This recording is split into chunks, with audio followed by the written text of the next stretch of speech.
Hare Krishna, I was muted. Should be able to hear me now. Happy Ekadasi. I am coming to you now on Saturday, so I can have more time tomorrow on Sunday. I'm going to assemble my new bicycle after this. That'll be fun. And today we're doing chapter 7, verse 1 through 4.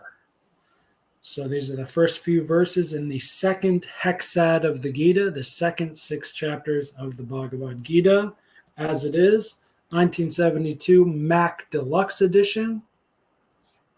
Please join me or not in some worshipful mantras.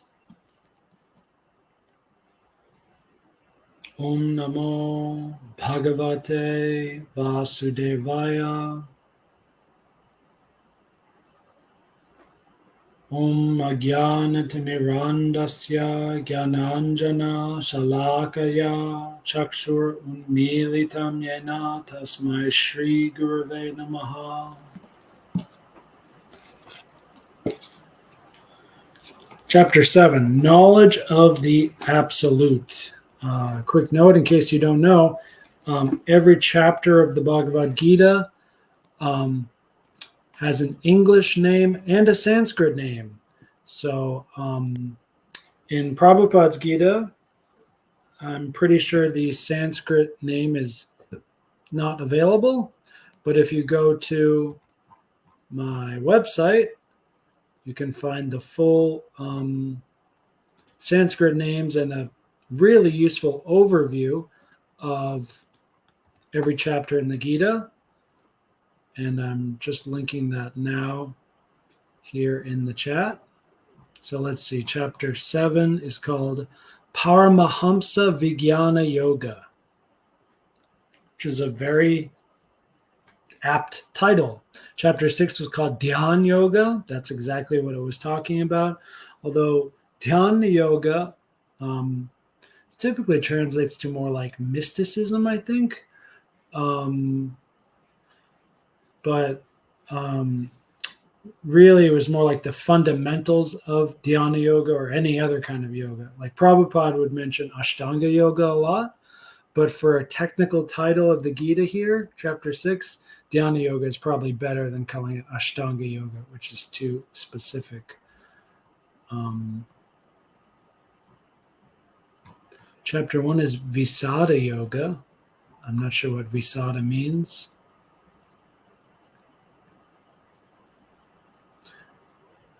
The middle chapter, chapter 9, is of course called Raja Vidya Guhya Yoga. Don't know what Guhya means. Anyway, we've got all 18 chapters here on that site I linked. Chapter 18 is called Moksha Upadesha Yoga. Ultimate liberation, something like that.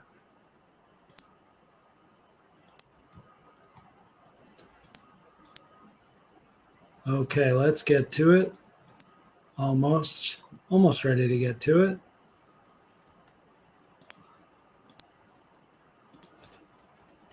I'm going to do some formatting stuff first.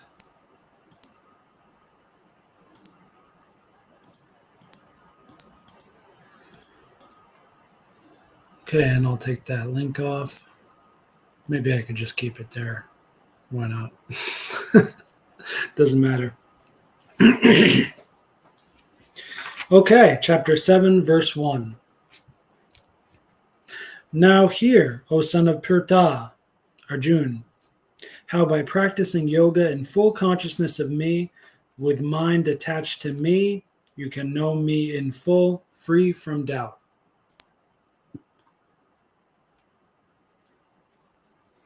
So we ended off the last verse in chapter 6, the last few verses. Krishna talked about how after elaborating on all the different dhyana yoga, ashtanga yoga techniques and fundamentals, he said, well, actually, that's really difficult. And, well, Prabhupada especially was saying that's really difficult and impractical for this age. But Krishna said, well, actually, even if you're the best at that, it's not the highest path. The highest yoga is simply to come to me. And here he's saying, now hear from me about this highest yoga, which is full consciousness of Krishna, mind attached to Krishna, knowing Krishna in full with no doubt. Very strong, promising verse here. And really long purport from Prabhupada, which is really apropos, if there's a better word than that. It's really needed here to set up this chapter. Remember, this is the first verse of the second hexad of the Gita. There's only 3 main segments of the Gita. Aside from the 18 chapters, there's 3, meta chapters, we might call them, or 3 cantos, if you will, of the Bhagavad Gita. And this is the very first verse of the middle, the heart of the Gita. And now we're learning about this. We're learning explicitly about the fundamentals and some techniques in the highest of all yogas. And Prabhupada says, quote, in this 7th chapter of Bhagavad Gita, the nature of Krishna consciousness is fully described. Continuing on a bit, skipping ahead a little bit, how he manifests his opulences, the 4 kinds of fortunate people who become attached to Krishna, and the 4 kinds of unfortunate people who never take to Krishna are described in this chapter.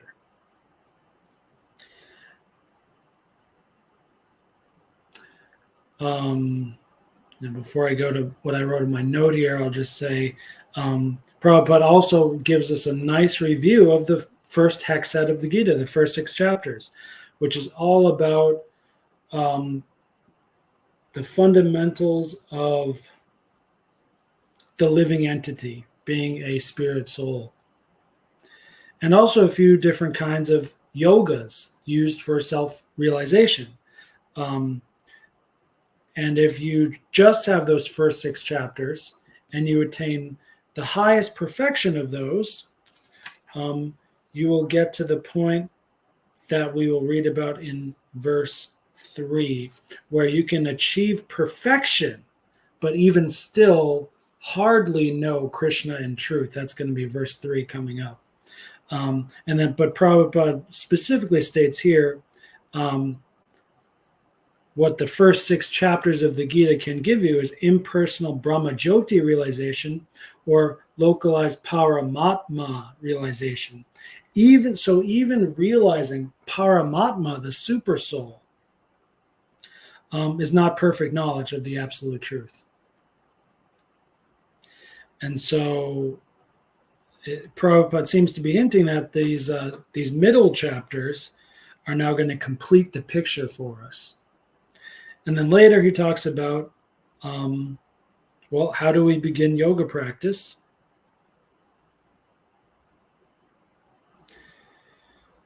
Well, we want to be linking with Krishna.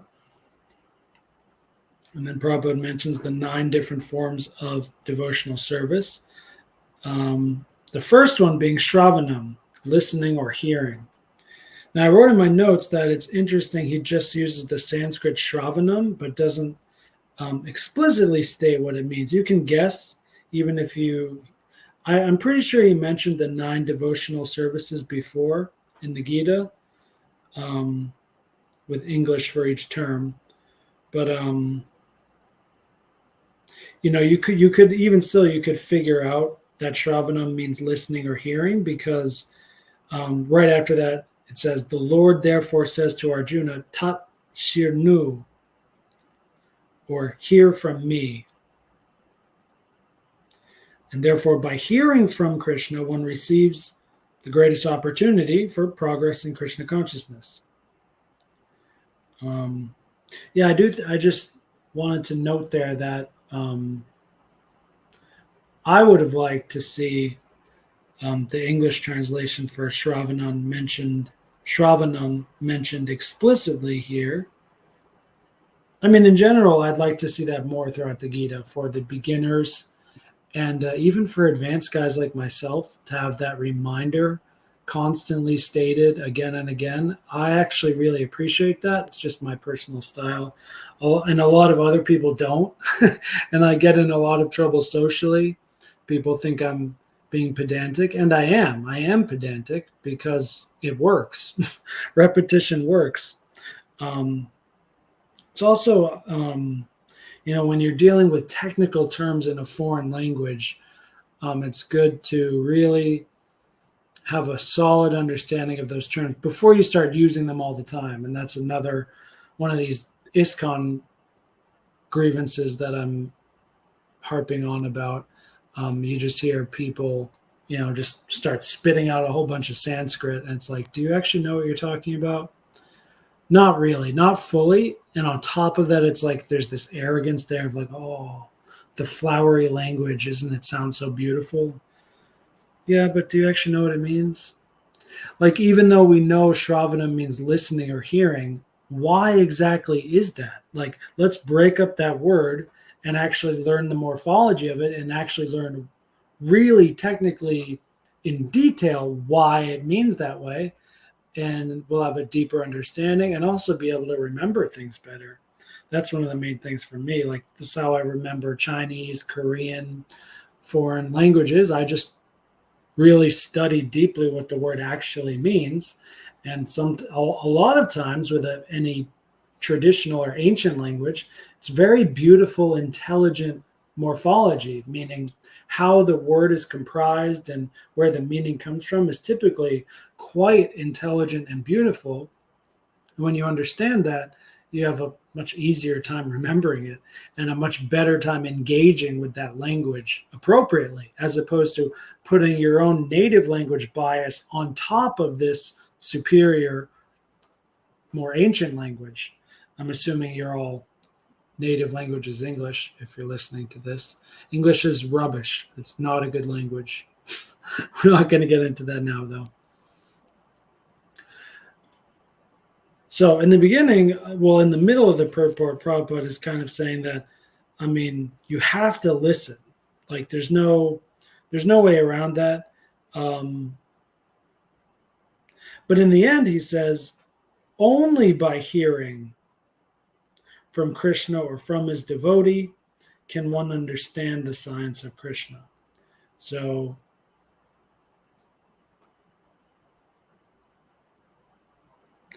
and then there's a Bhagavatam verse which says in the first line, simply hearing about Krishna from the Vedas or from him through the Bhagavad Gita is itself righteous activity. So it's not just that we need to listen to have a good understanding so that we can have some chance of practicing successfully, but it is itself righteous. Even if we listen and we're bored and we don't understand or we don't want to or whatever, just listening itself is itself righteous. And once again, I'm going to do that example I've spoken a lot before of, which is listening to classical music or music in sattva guna. There's a natural righteousness to it, which there's a natural healthiness to it, which is maybe hard to taste at first, but once you get the taste for it after enough repetition, you really benefit, and not just really benefit. We already know. We all have a conscience. We all know what's good and bad. Everyone knows vegetables are good for you. You don't have to preach vegetarianism from the place of, oh, people don't actually understand vegetables are good. Every child knows veggies are good for you. Everyone knows. I see this with my 5-year-olds all the time. But that doesn't mean everyone's vegetarian though. So there is a trickiness to it.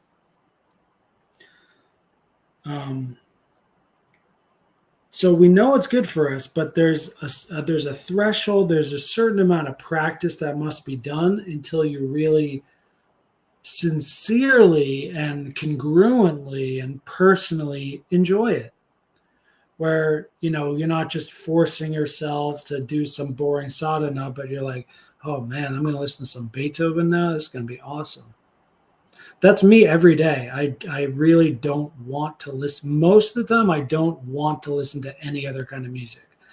I do sometimes out of habit, or sometimes it shows up on shuffle and I'm like, oh, all right, like I haven't heard this in a while. Let's see how it goes. But it never works. It's always too rajasic to like dig deep into my pleasure center. I just like, it just doesn't work most of the time.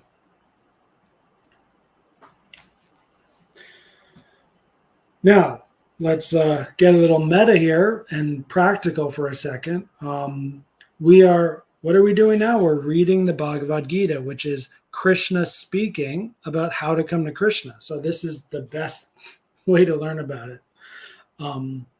Also, of course, you can read other Vedic literatures and you can hear from pure devotees like Srila Prabhupada and benefit from that as well, which we're also doing here. And when you're reading the purport, you are listening about Krishna consciousness. You're listening, hearing from a pure devotee. That's exactly what you're doing. You're hearing from Krishna himself and then from a pure devotee, and then Krishna and then pure devotee, on and on again.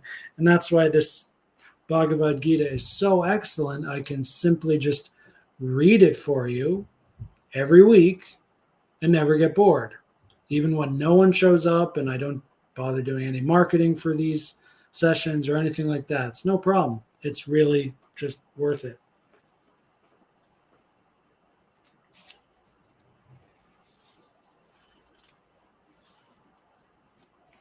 Verse 2, I shall now declare unto you in full this knowledge, both phenomenal and noumenal, by knowing which there shall remain nothing further to be known.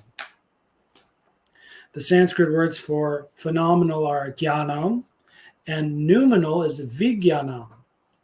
So I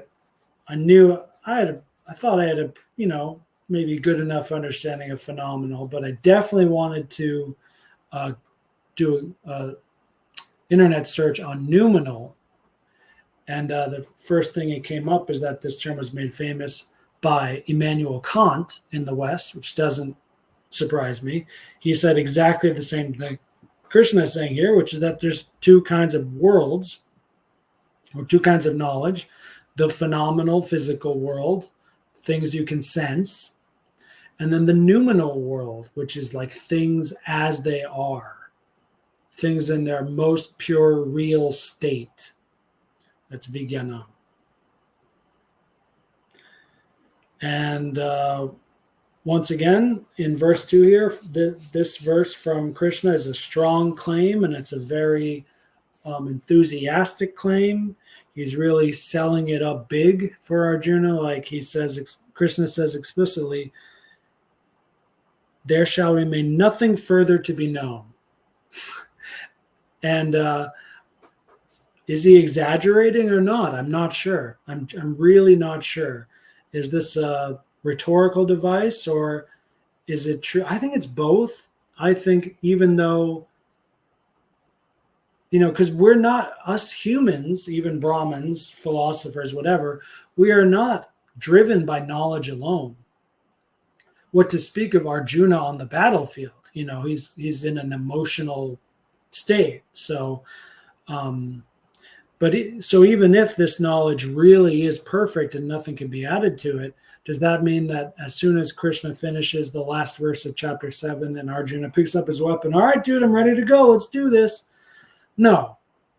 Even if that's totally true, which I believe it may be, that no other knowledge needs to be added, although many may desire to be added, but even so, the remaining chapters of the Gita are still need to be there for Arjuna to get the willpower, to get the emotional state, to get the psychology back in order, to get his spirit lifted, and so on. Knowledge alone is not enough. Now, very short purport here for this verse.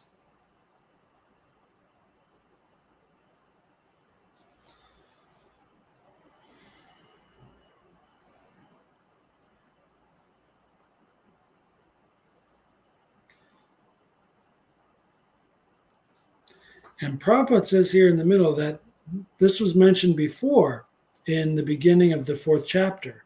And now it's given again that only by receiving knowledge, receiving instructions from a devotee of the Lord or directly from the Lord in disciplic succession can we attain complete knowledge. I changed the word order of that a bit in the purport, but that's exactly essentially what Prabhupada says here. Therefore, one should be intelligent enough to know the source of all knowledge, which is Krishna. When the cause of all causes becomes known, then everything knowable becomes known, and nothing remains unknown. And that's a direct reference to this verse, where Krishna says, by knowing which there shall remain nothing further to be known, or as the Vedas say, Jasmin Vigyate sarvam eva vigyatam bhavanti. Cool. Once again, I wish we had the source of where in the Vedas it says that, but then again, maybe it's better we don't, for me at least, because then it gives me space to really meditate on the Sanskrit and understand what it means in itself, which is better than just memorizing chapters and verses of things. Okay, verse 3. Out of many thousands among men, one may endeavor for perfection. And of those who have achieved perfection, hardly one knows me in truth. So, once again, this is like by perfection here. Well, first of all, the Sanskrit word is siddhaye, like siddhanta, or siddhanam is those who have achieved perfection. If you got all the cities, you got all the most cities. Yeah, that's referring, as I said earlier, to someone who has mastered the first hexad of the Gita. Karma yoga, jnana yoga, dhyana yoga. You can achieve perfection in those yogas. But even so, do you know Krishna in full and in truth? Well, Krishna himself says no, not really. It's even more rare. Of those who have achieved perfection, it is still more rare to actually know Krishna.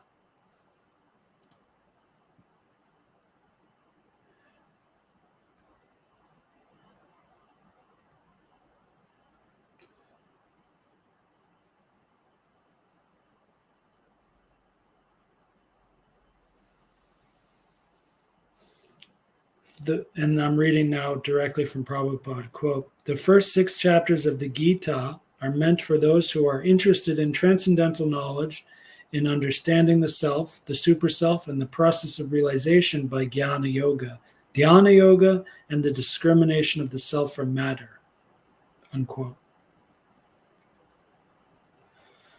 Continuing on, Krishna can only be known by persons who are in Krishna consciousness. And it really is that simple. Maybe it's not obvious, but it really is that simple, because Krishna really is a person and he really is real. So, there's only so many stories you can hear about a person who lives in another faraway country, 10,000 million years ago. There's only so many stories you can hear. There's only so much knowledge you can get from those, and still you don't have real knowledge. Until you meet that person, or until you meet one of his close associates, you don't really know.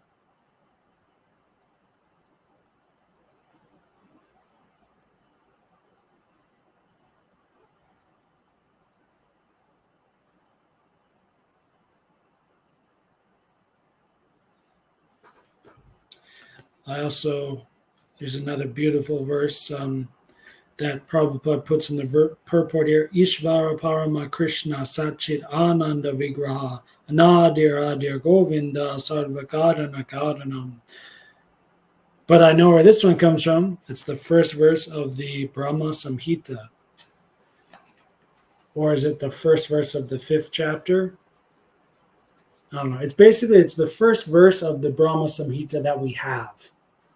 Because the whole text is like it's not complete. Part of it's missing or something.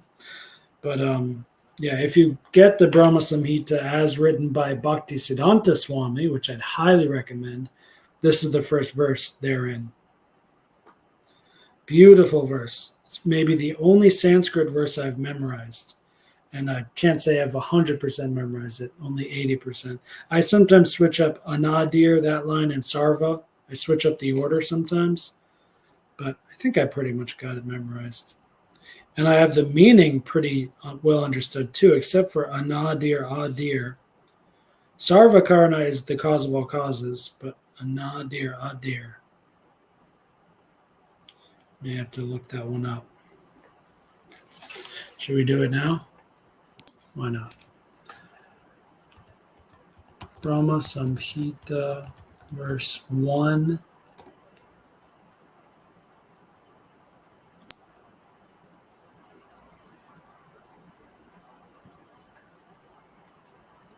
Origin. He is the origin of all, and he has no other origin. That's basically what Anadir, Adir, Govinda. Adi means original or primal, primary. Could have guessed that one. Oh man. So I found that on the Veda base, but unfortunately, it's only English. What if we click on the text? Okay. Then we get the literal translation. Anadir, without beginning. Adi, the origin, is Lord Govinda. So he himself has no origin, and he is the origin of all. It's a good translation. That is Lord Govinda. Sarvakarana Karanam, the cause of all causes.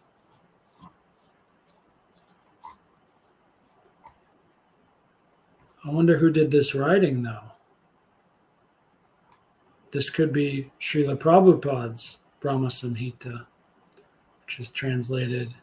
It must be, because already by verse 1, I know it would be unreadable, largely unreadable in Srila Bhakti Siddhanta Swami's version. Unreadable in a great way. It's just very advanced.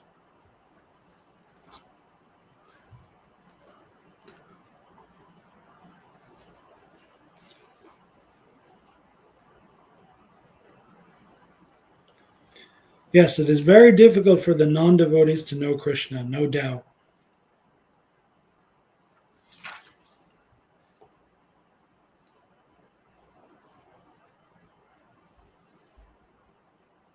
And here's a strong quote from Srila Rupa Goswami from the Bhakti Rasamrita Sindhu. Devotional service of the Lord that ignores the authorized Vedic literatures like the Upanishads, Puranas, and Narada Pancharatra, etc., is simply an unnecessary disturbance in society. I think that's, I really like these strong claims from the Acharyas because I assume that they're true. I have faith in their truth, and it's a challenge to really realize it. Like I get the unnecessary part, but disturbance. I mean, from their perspective, it's definitely true. But I'm trying to see it. I'm naturally seeing it from the other side of someone who, imagine there's some innocent monk doing some preaching on the street for, Paramatma realization. And he's wrongfully saying this is the highest end of the human soul, which is not technically true. And he's preaching to people who don't even have Brahma Jyoti realization. It's like there's theological error. There's a theological error there, but how much of an unnecessary disturbance is that? I don't know.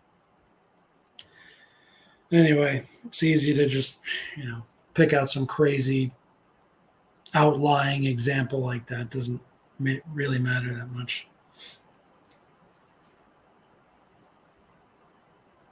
Now, here's an interesting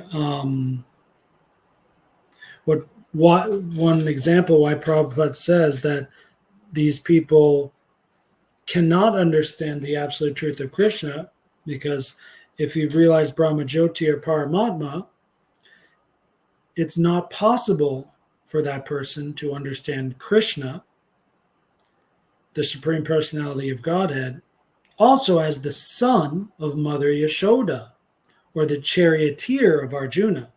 Those are really good examples because, in both of those instances, Krishna is playing like the inferior servant kind of role.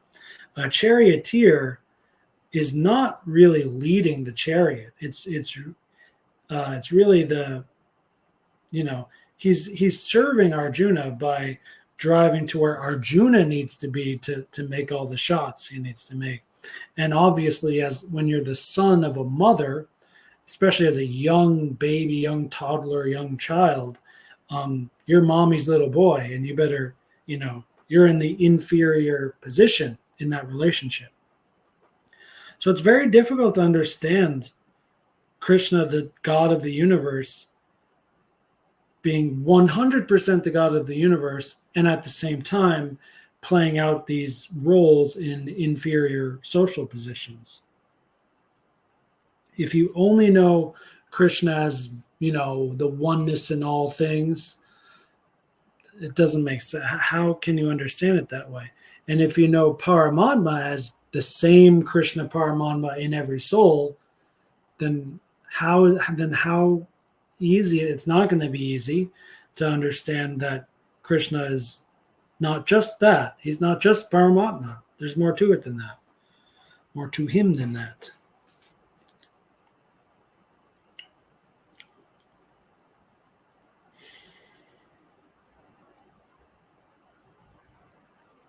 Because Krishna is benevolently inclined to his devotees, he is the last word in Brahman realization, and the devotees alone can realize him as he is.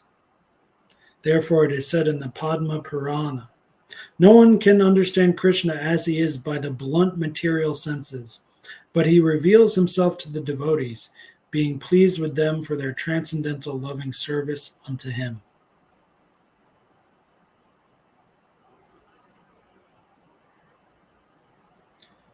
Maybe bhaved is the word for transcendental loving service, like bhajati or bhakti, similar word.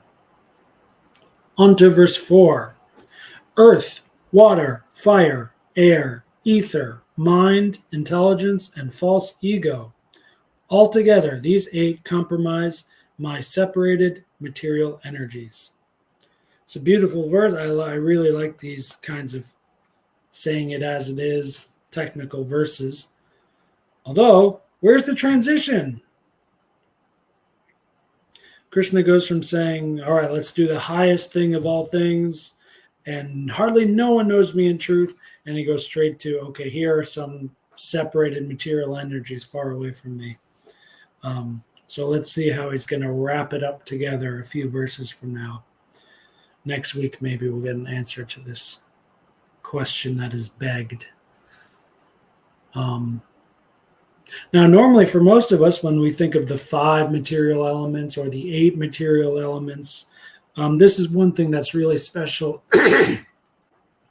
about the Bhagavad Gita compared to most every other ancient wisdom text, is that those same 5 material elements are mentioned, but also 3 more, which are, by the way, kind of crucial.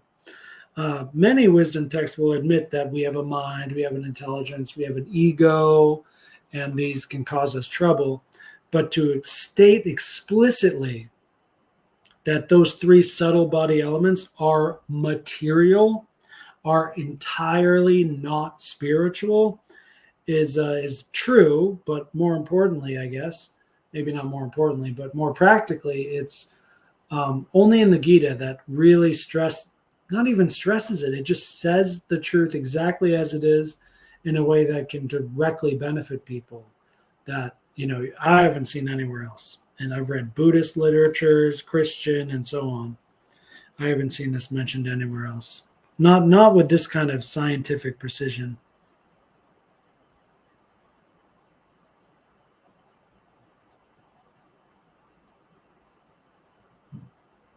The word for intelligence in Sanskrit is buddhi. That's also significant. All the other Sanskrit words are exactly as they are.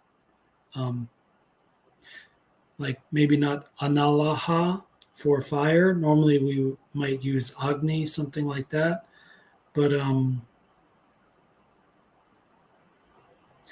anyway, all the other ones like bhumi is earth. Like this is familiar for a lot of us. Mana for minds, like mantra.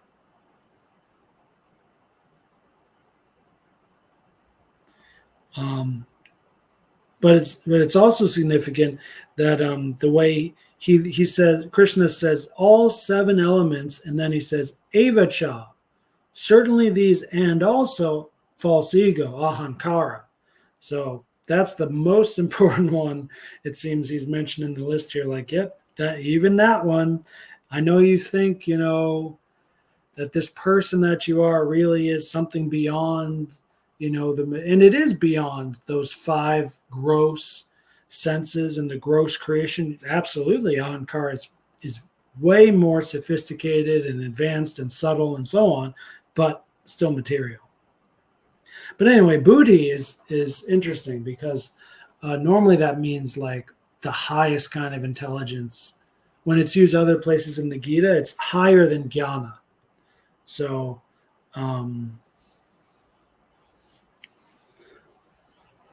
how could this be true? Well, I think it's because buddhi is not eternal. So I forget exactly the verse, but Krishna says something like, those who are sincere, I really want to find it now, they are awarded the buddhi, the spiritual intelligence through which to get what they need, to do what they need to do. I'm totally forgetting the context of that verse. Let's see if I can find it real quick. But anyway, even considering all of that, well, guess what? That's different from chit. We are sat chit ananda. So that kind of spiritual knowledge, eternal spiritual knowledge, is spiritual. But the buddhi that we get that enables us to progress on self-realization is not eternal. It's a means to an end, and it's constantly changing. The buddhi for a kanista adhikari is different than the buddhi for a madhyama adhikari, and so on.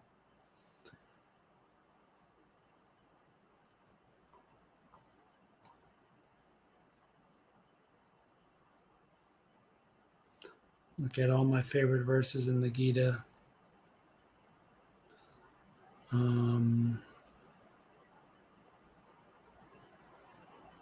10:10. Krishna gives buddhi when we need it. Okay, let's quickly go to asitis.com.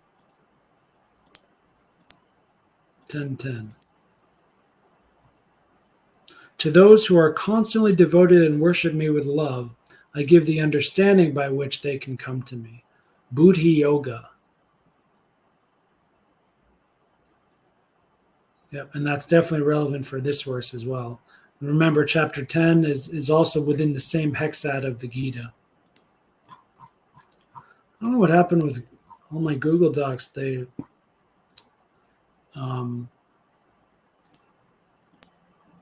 changed fonts. I got to get back to Verdana 14-point font. You know what I'm saying? I got to get back there. All right, I'm back there.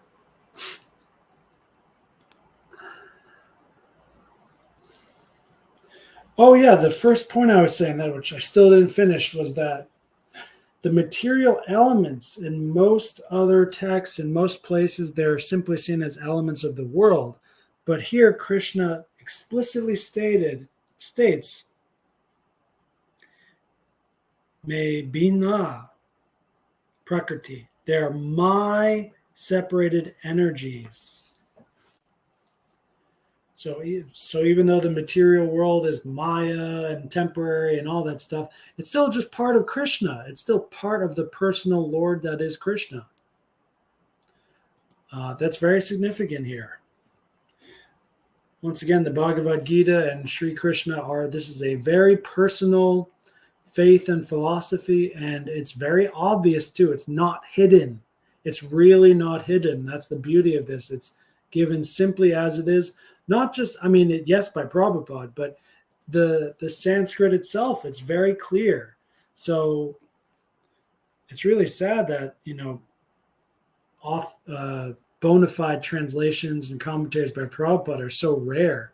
There's a lot of Brahmins that really cheat. They really can't see the truth through their own failures. And not only that, but they insist on publishing some big edition of something that leaves out such an obvious thing. Krishna says me, M-E, may, my. It's Sri Bhagavanu Vacha. And then he says me, and he's speaking and he says me. How do you miss this? Only Indians can miss it. Oh, that was mean. Sorry.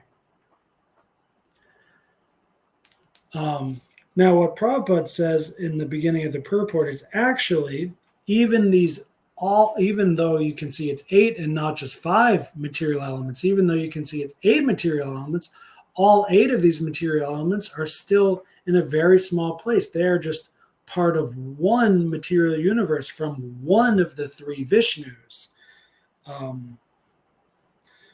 Lord Krishna's plenary expansion assumes 3 Vishnus. So all of these are just part of one of the 3 Vishnus.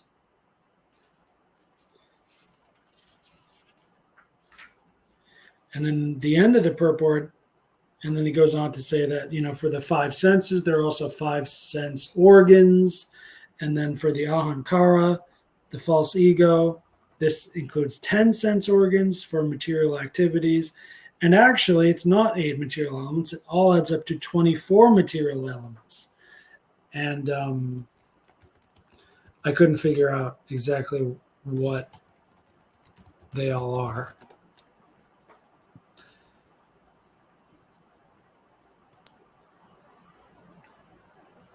Okay, there's the 8 gross material elements that we talked about in this verse. 5 knowledge acquiring senses, eyes, nose, ear, mouth, skin. 5 sense objects. Is objects the right word? Anyway, taste, sight, perception, sound, and smell. So those are we have, let me translate this to proper English. So the knowledge acquiring senses, this means sense organs. We have, 5 sense organs. And then with those sense organs, we get taste, sense, perception, sound, and smell. Those are actually the senses, the 5 senses, as we normally say in English. And then it says there's 5 working senses: hands, legs, rectum, genitals, mouth.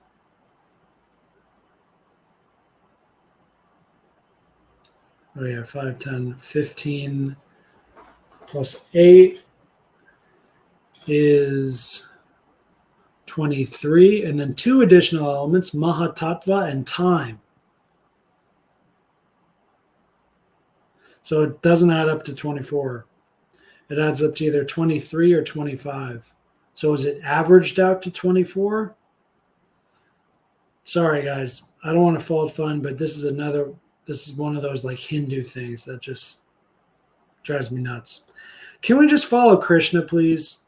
If he doesn't say 24, Krishna says 8. And 8 is really all you need to understand this.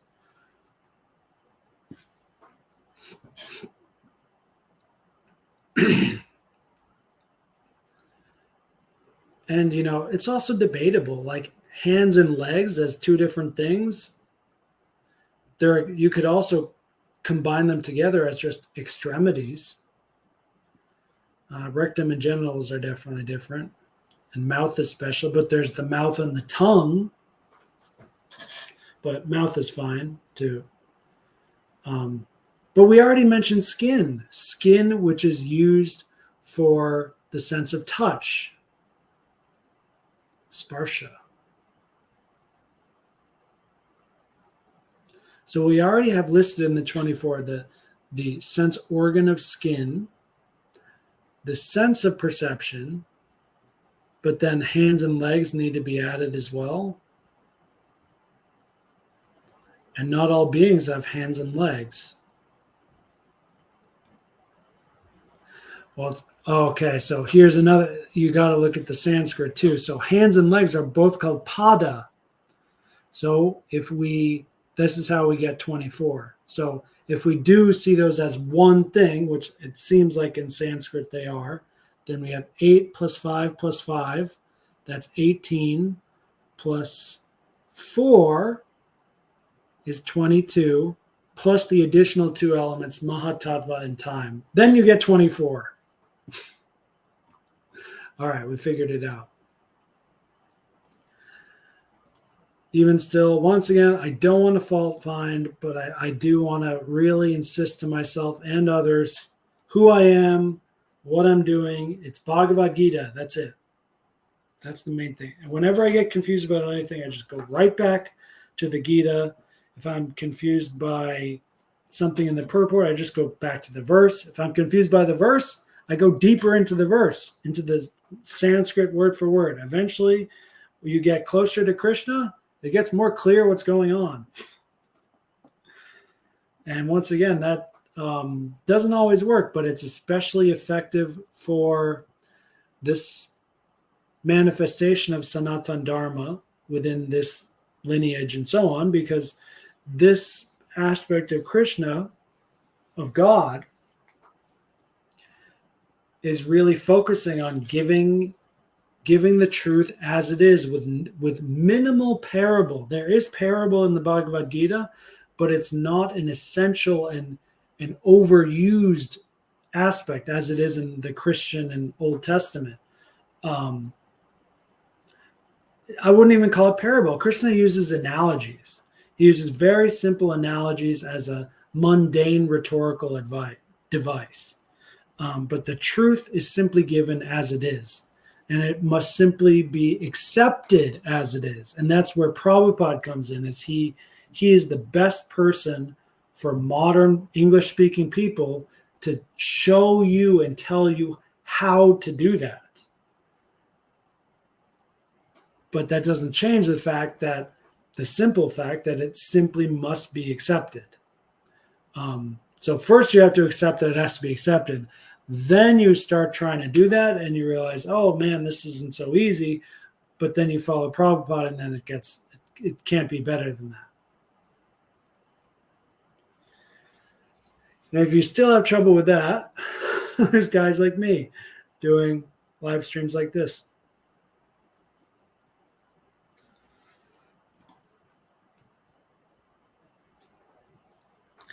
In the purport, Prabhupada says that, a lot of people are the living entities are falsely believing that they are the causes, the Purushas, the controllers, enjoyers of the material energies. The problem I have personally in my own life, it's very easy for me to see how, when I'm trying to be a controller and other people are, it's very easy for me to spot the Maya in that. But enjoying is far more seditious. It's far more subtle. It's far more innocent, I feel like, too. Because controlling implies action. And it implies karma and really, with volition, doing something. And for me, it's easy to control myself and to not do things. Oh, look, I didn't talk to that chick. I didn't make a move. I'm not the controller. I didn't do anything, so I'm not the controller. But in my mind, I'm still enjoying. I'm still mentally enjoying and fantasizing. And yes, there are many times to see, well, this is just fake, stupid, dumb pleasure.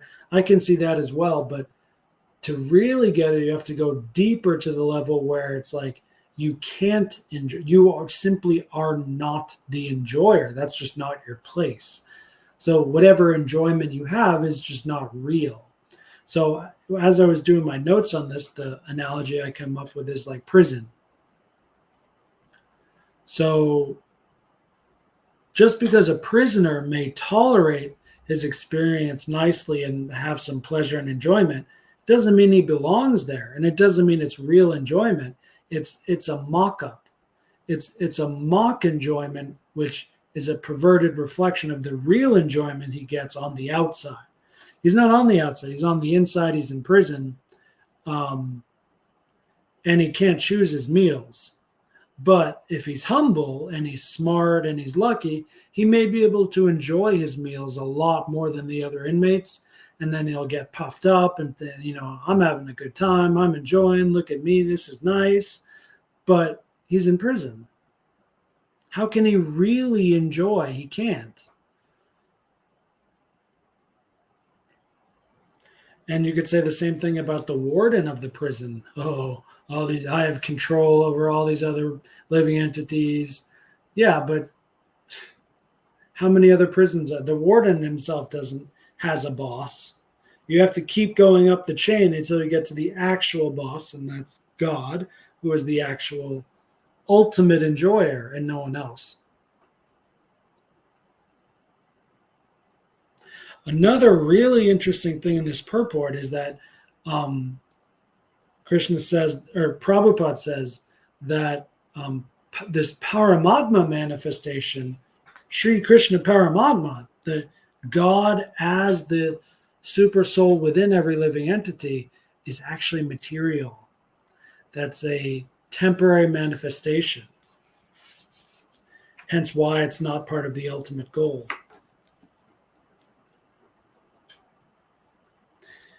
Prabhupada says the Paramatma manifestation is also a temporary, all-pervasive aspect of the Kshirodakshai Vishnu.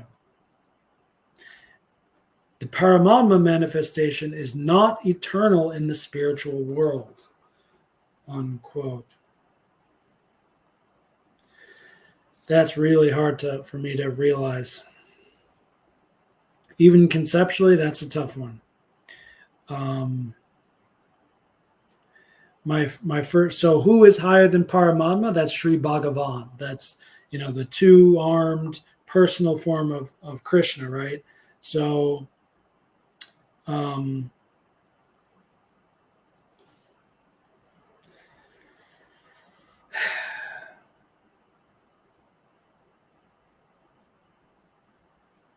what is it like to be a spiritual soul in the spiritual world?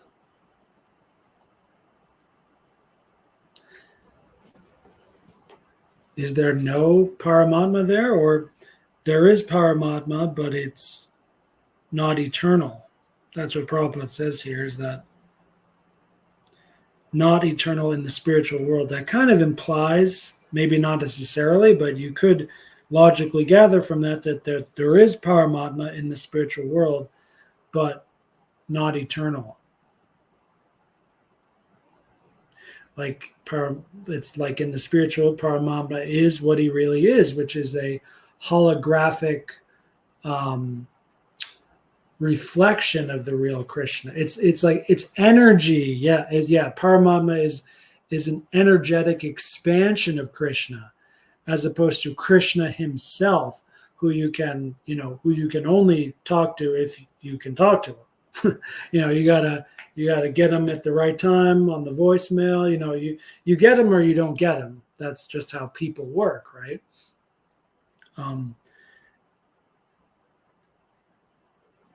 But Paramatma within the material world really feels like, a spiritual, fully eternal God manifestation, because that same Paramatma is with us as we transmigrate bodies, But as we transmigrate bodies, we are forgetting who we are.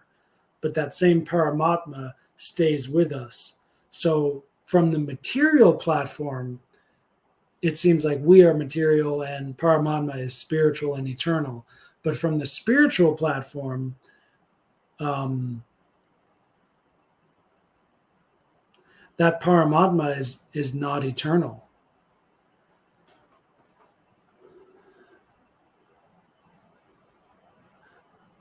I'm trying to say it nicely here.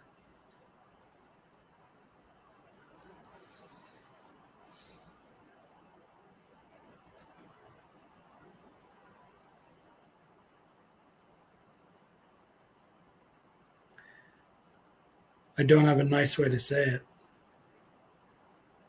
I don't know how to say it without being offensive, because I think that's part of the deal of transcending something or someone, is that you literally become higher than that thing. So the only person you cannot transcend is Sri Bhagavan. But in the spiritual world, no. Wait a second, because the spirit soul, even the spirit soul in the spiritual world, he's eternal. But Paramatma is not. I guess I'm definitely not done yet. I got a lot more Buddhi yoga to do. That's not the right word. Vijnana yoga to do. I've got a lot more Vijnana yoga practice to do here.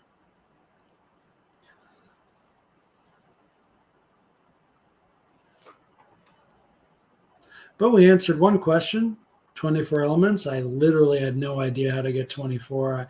I practiced, I tried many different things trying to figure that out. Couldn't get it. But see if there's anything more we can. No, that's pretty much good.